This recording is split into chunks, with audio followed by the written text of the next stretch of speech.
د نبی علیه السلام څخه مخکې امتونه چې وو په دې کې انسانان مسخه کېدل،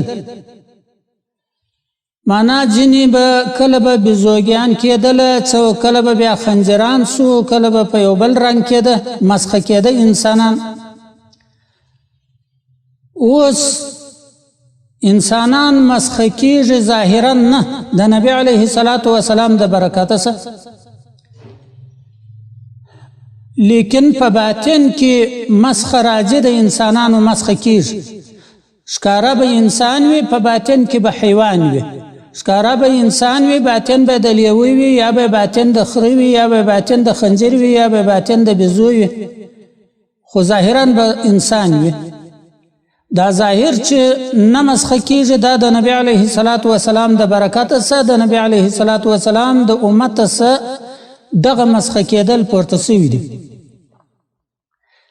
محترمو، هغه عمل چې انسان ځان په وپېژني چې زه به انسان یم که به مې باطن د انسان نه وي، یعنی انسان به یم که به انسان نه یم،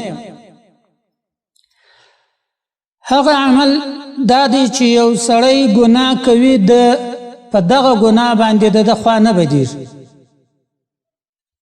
دا علامه د نه انسانیت ده.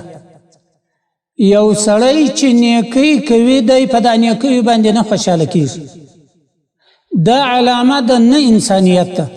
یو سړی چې پر قبرو، پر هدره و قبرستان باندې ورسي عبرت نه ځنې اخلي، دا افسوس نه ورته درېږي چې زه مرمه دا قبر ته، زما دپاره هم مرګ ستا قبر ته به ځم، یعنی مرم به،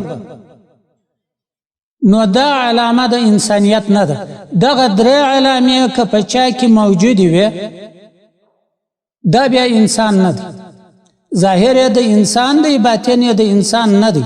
په تفسیر کې راغلی دی چې دغه درې علامې د هغه چا دی چې هغه انسانیت ښکاره انسان وي او په باطن کې انسان نه وي.